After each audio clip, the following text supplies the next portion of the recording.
Hi guys! Kakaligo lang ng Inday. Ayan. Walang ligo buong araw at ayun, nagmumukmuk lang ang Inday buong araw guys. Kasi may mga kasi tayo yun. Nag-inarte ang taga-bukid.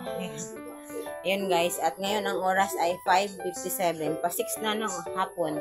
Ayan, may ilaw na nga kami. And ako ay pupunta sa sentro ng barangay namin at doon sana ako dadaan. Dyan. Kaso hapon na, ayoko. So, doon ako dadaan. Dyan, sa may basakan. Ayun. Kakaligo lang, basak pa ang aking buko. Ayan, oh. So, ayan, punta tayo sa sentro, guys. Ito ang ating. So, hi! It's 6 o'clock na. Ayan. Ganito ka. Tingnan nyo yung clouds.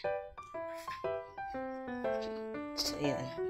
Letter L kasi ang daan dito, guys. Walang bahay namin, oh. Diba? Yung mga tao dito, nagtataka minsan pag ako aalis, naka-video ako, nagsasalita mag-isa, kasama ang camera. Kala nila, ako ay hindi okay. Charot. Okay, Diyos ko. Okay lang naman ako yan ang likod. Magdadrama. Kanina. So, may lasing. Nagsusuka. Buwan ko na lang. Bakit pa maglalasing kung ganun lang ang mangyari? Andito na ako sa sentro, guys. Yan. Ito ang health center.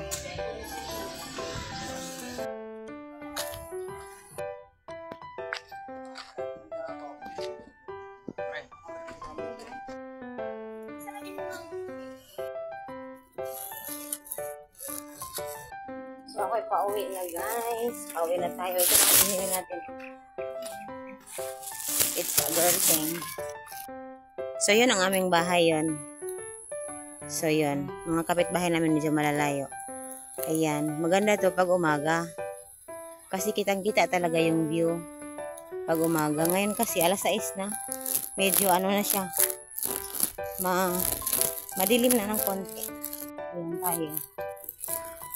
So, ayan tayo. Yung eyebags ng lalaki. Doon ako, nag-aaway sa tindahan. Kasi, ayaw ko utangin dahil lasing. Nagalit yung tao sa tindahan, sa may-ari. So ako, lumayo kasi natatakot ako. Ang liit lang naman ng tao. Pero ang papa. So, ito ang bilhin natin. Ito lang. So, uwi agad. Ganyan ako. Pag may pupuntahan, uwi agad. Pag wala nang gagawin doon. So, ayan. Dito na tayo sa bahay, guys. Nandito na tayo. Ayan.